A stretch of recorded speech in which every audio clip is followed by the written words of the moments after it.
Bom, pessoal, vamos então fazer a resolução do trabalho 2. Esse aqui é um trabalho um pouquinho mais simples de ser feito. E basicamente, indo para a resolução aqui, o que nós temos que resolver é três algoritmos, que nem o primeiro trabalho, que é de Verlet, RK2 e RK4, que a gente viu algumas vezes no semestre, e calcular esse erro usando a energia, com um detalhe que fez com que praticamente quase todos os trabalhos fossem um pouquinho diferente um do outro, a resposta, que é a forma que a gente interpreta como que se calcula esse delta t e como que nós vamos fazer então o cálculo desse erro, tá? E basicamente o que tem que ser feito é isso aqui, ó. Aqui é só elaborando o sistema massa-massa, é o que tem a segunda derivada em x, pensando em tempo, que é a fórmula da onda.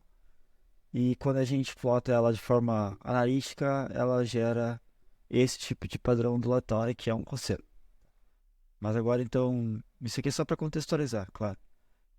Na prática, a gente quer resolver ela de forma numérica, então a gente vai utilizar alguns métodos, que são os métodos de integração que a gente aprendeu ao longo do semestre.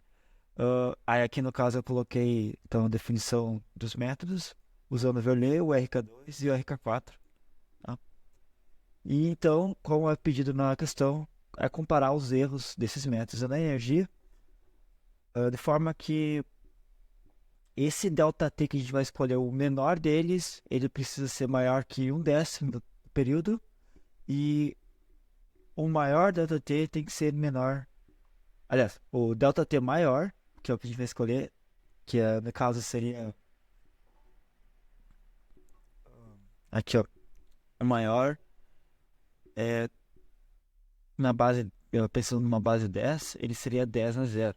E esse 10 na zero, quando a gente for calcular ele, o período tem que ser maior que o décimo e menor que um quinto período, sendo que o período é 2π raiz de mk. E aí, se eu considerar k igual a 1 e igual a 1, o período basicamente é 2π. Então, quando eu for fazer o cálculo, tem que gerar esse ΔT o maior possível, menor que 2π. Então, o que a gente vai pegar? A gente vai considerar um ΔT. A primeira vez que eu fiz eu pensei que tinha que calcular vários ΔT, começando com, por exemplo, ΔT na 10 na menos 7, e aí vai calculando todos até chegar zero. Mas depois eu reparei que era melhor, dentro da interpretação da questão, resolver só alguns ΔT desses vários, como por exemplo, ΔT na 10 a menos 6, depois um ΔT 10 a menos 5 e um 10 a menos 4, até um 10 a zero, que é o que pede aqui como o ΔT maior. Então é isso que foi feito. Dentro de uma função que foi chamada cálculo de erro, a gente criou um log space, que seria então o tamanho das nossas amostras, de base 10, que é o padrão do log space. Se não colocasse base 10 também já ia sair isso.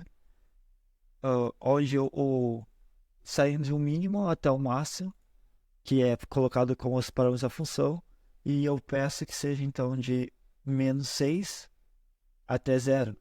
Então, de 10 a menos 6 até 10 na zero, que é o maior. Colocando o m e o k igual a 1. E o período também estou colocando aqui, que ele vai servir para a gente fazer a noção das nossas amostras na hora de plotar os valores iniciais ali. Então é isso que é feito. Então, com essa função de cálculo do erro, a gente chama ela de forma externa aqui. E usando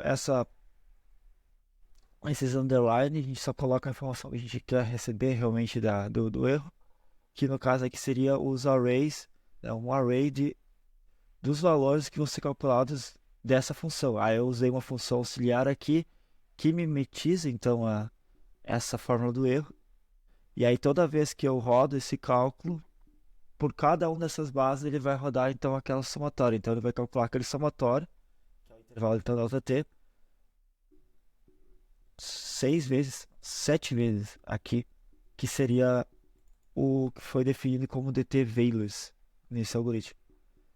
Então a gente armazena esses valores de TVs aqui, tanto para o método do RK2 quanto o RK4.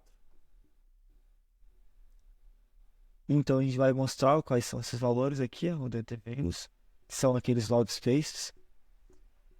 E com isso a gente vai resolver de fato contendo essas opções, a gente consegue resolver, que é comparar o overlay com o RK2, como a questão 1 e a 2, com o overlay com o RK4. E o que a gente obtém, quando faz o plot dessas informações, é isso aqui. Tá? É esse padrão, onde a gente começa, então, o menor, ΔT, que é 10 a menos 6, ainda passando, né, por 10 a menos 5, diminuindo 10 vezes a escala, até chegar a 10 a 0. E o erro, ele vai subindo de certa forma, linear com o overlay. E o RK2, ele tem essa queda. E a gente, quando compara com o RK4, vai ter esse outro padrão aqui.